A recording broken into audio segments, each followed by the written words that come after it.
খাবারের পরিমাণ এতটা পরিমাণ মজা হয়েছে যা আমি আমার লোভ সামলাতে পারলাম না। তাই সবাইকে নিয়ে, আমার টিম মেম্বার যারা ছিল তাদেরকে নিয়ে আমি প্লেটটা নিয়ে বসে পড়লাম খাওয়ার জন্য। আলহামদুলিল্লাহ, মসজিদের সবাই আমরা একত্র হয়ে একটা আয়োজন করি, যে আয়োজনের মাধ্যমে আমরা ইসলামটাকে প্রচার করার জন্য এবং মহল্লার সব মানুষকে দাওয়াত দেওয়ার জন্য আমরা এই প্রত্যেক শুক্রবার একটা খিচুড়ির আয়োজন করি। যে আয়োজনের মাধ্যমে অনেক ছোট বড় মুরব্বী সবাই আসে মসজিদে নামাজ পড়ার জন্য।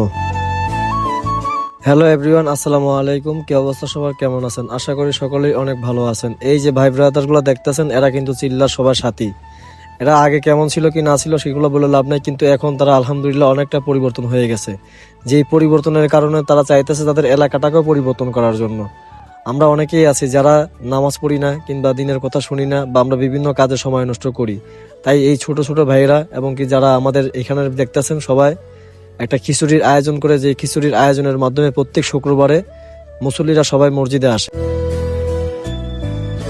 এদিকে দেখতেছেন রান্নার কাজ চলতেছে, আর আলহামদুলিল্লাহ আমরা সবাই মিলেমিশে একত্র হয়ে কাজ করি, যে কাজের কারণে আমাদের হয়তো ভবিষ্যতে আলহামদুলিল্লাহ যথেষ্ট পরিমাণ আমরা আরো বড় উদ্যোগ নিতে পারবো, কিংবা বড় যে কোনো কাজের সাথে আমরা জড়িত হতে পারবো।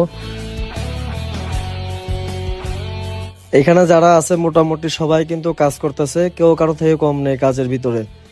তো আলহামদুলিল্লাহ সবার জন্য দোয়া রইল, ভালোবাসা রইল। তোমরা সামনের দিকে এরকম ভাবে এগিয়ে যাও এবং সুন্দর আয়োজন করো।